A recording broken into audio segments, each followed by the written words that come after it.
Om Shanti. Good morning आप सभी को। आज ईश्वरीय महावाक्यों का सार, बाबा जीवन का निचोड़, एक ऐसी समझ जिसमें सेविंग ही सेविंग है, व्यर्थ कुछ भी नहीं, ना शारीरिक शक्ति, ना मानसिक, ना आर्थिक, ना सामाजिक, सिवाय फायदे के कहीं भी नुकसान नहीं। बाबा कहते, मीठे बच्चे, आधा कल्प तुमने जिस्मानी यात्राएं की, अब रूहानी यात्रा करो। घर बैठे बाप की याद में रहना, ये है वंडरफुल यात्रा।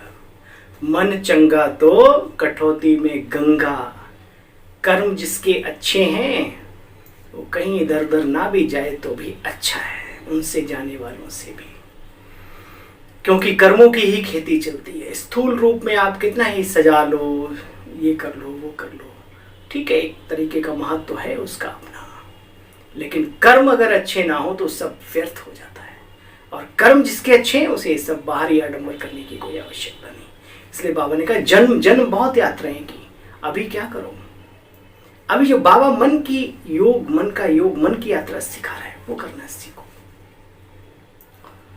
बाप को बच्चों की किस एक बात पर बहुत वंडर लगता है।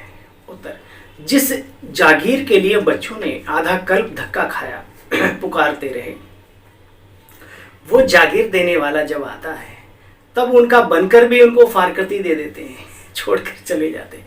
तो बाप को वंडर लगता है। बच्चे चलते चलते ऊंच चढ़ने के बजाय नीचे गिर पड़ते हैं। यह भी कैसा वंडर है, आश्चर्य है। समय है चढ़ाई का, जा रहे हैं नीचे की ओर, रसातल की ओर। एक और प्रश्न बाबा ने कहा, किन बच्चों को बाप द्वारा बहुत अच्छी दक्षिणा मिलती है? जो बाप के रचे हुए रुद्र यज्ञ की बहुत अच्छी तरह से संभाल करते हैं, सदा श्रीमत पर चलते हैं, उन्हें बाप के द्वारा बहुत अच्छी दक्षिणा मिलती है, कोई कमी नहीं रहती। ये जो जजमान है ये बड़ा दमदार है, ठीक है। हम ब्राह्मण बस अपने ब्राह्मणत्व में टिके रहें। ओम शांति। आज का गीत है, हमारे तीर्थ न्यारे हैं। ओम शांति। रूहानी यात्रियों ने यह गीत सुना। तुम बच्चे रूहानी यात्री हो, मन का योग है, मन की उड़ान है। वह यात्रा पर जाते हैं, उनको कहा जाता है जिस्मानी यात्रा। तुम्हारी है रूहानी यात्रा। जिस्मानी यात्रा तो आधा कल्प, जन्म बाई जन्म तुम करते ही आए हो। वे जिस्मानी यात्राएं करके भी लौट आते हैं। तुम्हारी ये रूहानी यात्रा है। वहां जिस्मानी पंडे होते हैं, तुम रूहानी पंडे हो। तुम्हारी ये रूहानी यात्रा है। तुम पंडों का उस्ताद कौन है, विचार करो। परम पिता परमात्मा शिव बाबा, वह हमारा रूहानी पंडा। देखो, पांडव सेना कहा जाता है ना, जानते हो हम देह अभिमानी थे, अभी बाप आकर के देही अभिमानी बनाते हैं आत्माओं को वापस घर ले जाने के लिए। अभी तुम रूहानी यात्रा पर हो। बच्चे, कर्मेंद्रियों की बात यहाँ नहीं रहती, आत्मिक बात है। अब जानते हो यात्रा पर हमेशा पवित्र रहा जाता है। मनुष्य तो लौटकर विकारी बन जाते हैं। आजकल तो पवित्र स्थल पर भी जाकर के लोग ध्यान साधना की बजाय एंजॉयमेंट का एक स्थल बना लिया है।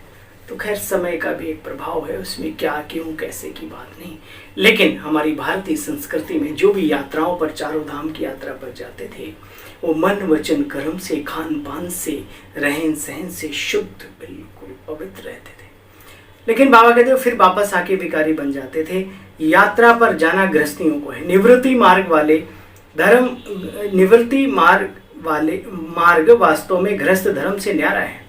यात्रा पर ले जाने वाले हमेशा ब्राह्मण होते हैं।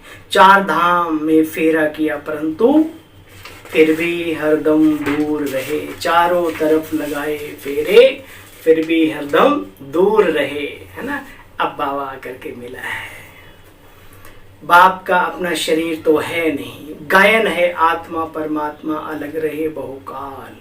बहुकाल माना क्या? 5000 वर्ष से हम जुदा हुए उस खुदा से।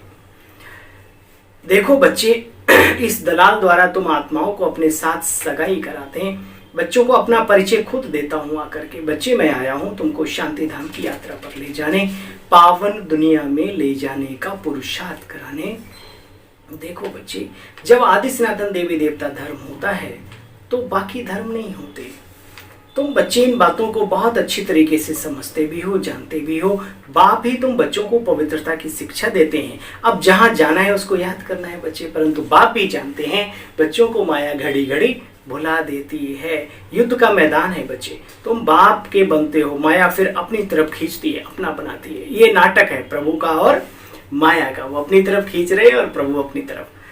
अब जीत किसकी होगी? जिस तरह हम ताकत लगा देंगे थोड़ी सी। देखो माया भी कम नहीं है, पहलवान है, बाबा का बनकर आश्चर्यवश सुनंती, दूसरों को कथनती और फिर पुरुषार्थ भी करनती, पुण्य कर्मों की पूंजी भी जमा करवंती और फिर धीरे से पता ही नहीं पड़ता किधर चले जाते हैं। इसलिए अटेंशन रखो, अपने संग पर जरूर ध्यान रखो। आश्चर्यवत सुनंती, कथनती और भागंती हो जाते हैं। माया भी बड़ी बलवान है, ये बुद्धि योग बल की युद्ध बाप के सिवाय और कोई सिखला ना सके। सर्वशक्तिमान बाप से योग लगाने से ही ताकत मिलती है। तुम जानते हो अब पवित्र बन फिर वापस घर जाना है। यहाँ पाठ बजाने के लिए शरीर लिया है हमने, 84 जन्म पूरे किए। यह है पिछाड़ी का छोटा सा महान कल्याणकारी युग। तुम सब ज्ञान गंगाएं हो और निकली हो ज्ञान सागर से। बाप कहते बच्चे बाप को याद करते रहो तो तुम्हारी आयु भी बढ़ जाएगी। शरीर की बढ़े ना बढ़े, लेकिन इस कल्प के अंदर अच्छी आयु वाले बनेंगे, शुरू में ही आएंगे ऊपर से। बाप कहते बाप को याद करते रहो तो तुम्हारी आयु भी बढ़ेगी। इसके पीछे बड़े गहरे रहस्य हैं, साइंस है इसके पीछे। जिसको भी याद करते हो, आप जलेबी को याद करते हो तो लार आ जाती है मुंह में। ऐसे ही अच्छी अच्छी बातों को याद करते हैं तो हमारा ब्रेन जो है बहुत पॉजिटिव, जैसे जो शरीर का अमृतत्व है उसे छोड़ता है और हमारा शरीर भी बलवान माना वो वैसा नहीं, पहलवान वाली बात नहीं, शरीर भी निरोगी और स्वस्थ बनता है, आत्मा भी शक्तिशाली बनती जाती है। विचारों का बड़ा प्रभाव है, ईश्वरीय याद तो उसमें पूछो मत। बाबा कहते हैं 21 जन्मों के लिए तुम बच्चे अमर बन जाते हो, अकाले मृत्यु वहां कभी होती नहीं। देखो बच्चे तुम जानते हो ब्राह्मण बनने बिगर देवता तो कोई बन न सके। ब्राह्मण सो देवता की करत न लागी वार। ब्राह्मण जो मनुष्यों में भी जो ब्राह्मण है वो देवता बनते हैं। ब्रह्मा का बने तो शिव बाबा से ब्रह्मा का ना बने तो शिव बाबा से वर्षा पा न सके। इन बातों को तुम बच्चे बहुत अच्छी तरीके से जानते हो। आधा कल्प तुमने धक्का खाया, फिर बाप आते हैं तो बाबा कहते वंडर है, बाप को मिलने के बाद भी माया दूर कर देती है, फारकती दे देते हैं बाप को बनकर बाप को ही। तुम बच्चे बाप के बने हो, सदा श्रीमत पर चलेंगे तो सुखी बन जाएंगे। अभी तुम्हारी 100% चढ़ती कला है, फिर सतयुग से ही धीरे धीरे कलाएं कम होने लगती हैं। बच्चे जानते हो नाहिक सब आफतें आएंगी जरूर, वो समय आए उससे पहले हम तैयार हो जाएंगे, हमारी समझदारी है। फिर कितने मरेंगे नाहिक, बिना बात के भी लोग मारे जाएंगे। भक्ति मार्ग में कितने देवियों के चित्र पूजते हैं, कितना खर्चा करते हैं, देवियां बनाकर पूजा कर फिर डुबो देते हैं। इसको बाबा कहते हैं गुड़ियों की पूजा है। काली का चित्र कितना बड़ा और भयंकर बनाते हैं, ऐसे कोई मनुष्य थोड़ी होता बच्चे। तुम यहाँ जानते हो यात्रा पर हो, ट्रेन पर बैठे हो तो भी रूहानी यात्रा कर सकते हो। हाँ ध्यान रहे, अगर ड्राइविंग कर रहे हो तो हल्की वाली यात्रा रखो, बाबा को अपने बगल में बैठा लो। अगर वैसे चले गए तो कुछ गड़बड़ हो सकता है, तो समझ विवेक भी बाबा ने दिया। हाँ आप आराम से सीट पे बैठे, कुछ काम नहीं, इधर उधर देखने की बजाय, सोचने की बजाय मन बुद्धि को लगा दो, क्या दिक्कत है। बाबा ने कहा ट्रेन पर भी बैठे हो तो रूहानी यात्रा पर हो, बुद्धि यात्रा पर लगी हुई रहे, बस बुद्धि योग लगा हुआ नहीं है तो टाइम वेस्ट हो जाता है।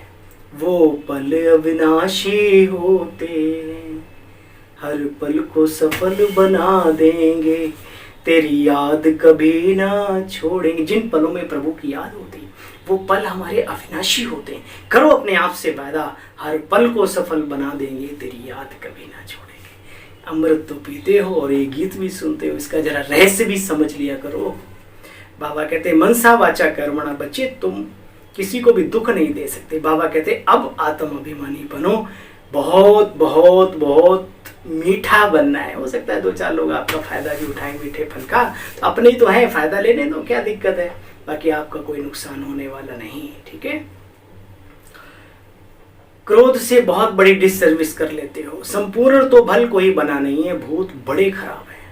कुछ भी हो अपने को महसूस कराओ, ये चीजें ठीक नहीं है। अच्छा, मीठे मीठे स्किल दे बच्चों प्रति माता पिता बाप दादा का याद प्यार और गुड मॉर्निंग।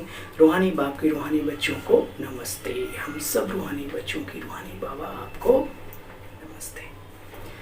टाइम बहुत वैल्यूबल है, इसलिए 1 सेकंड भी कमाई के बिगड़ नहीं छोड़ना। आत्म अभिमानी रहने का पूरा पुरुषार्थ करना है। चलते फिरते बाप को याद कर अपनी अवस्था जमानी है। और लास्ट पॉइंट, बहुत बहुत बहुत मीठा बनना है। ये मिठास जिंदगी में ऐसी घुल जाए कि पूरे कल्प के अंदर ये मिठास बनी रहे। जिंदगी की मिठास जिंदगी की। बाबा कहते हैं किसी को भी दुख भी नहीं देना। मीठे बनेंगे तो दुख थोड़ी देंगे। वरदान, यथार्थ विधि द्वारा व्यर्थ को समाप्त कर नंबर 1 लेने वाले परमात्म सिद्धि स्वरूप भव। जैसे रोशनी से अंधकार स्वतः ही समाप्त हो जाता है, ऐसे समय संकल्प श्वास को सफल करने से व्यर्थ स्वतः समाप्त हो जाता है। क्योंकि सफल करने का अर्थ है श्रेष्ठ की तरफ लगाना। तो श्रेष्ठ तरफ लगाने वाले व्यर्थ पर विन कर नंबर 1 ले लेते हैं। उन्हें व्यर्थ को स्टॉप करने की सिद्धि प्राप्त होती है। यही परमात्म सिद्धि है।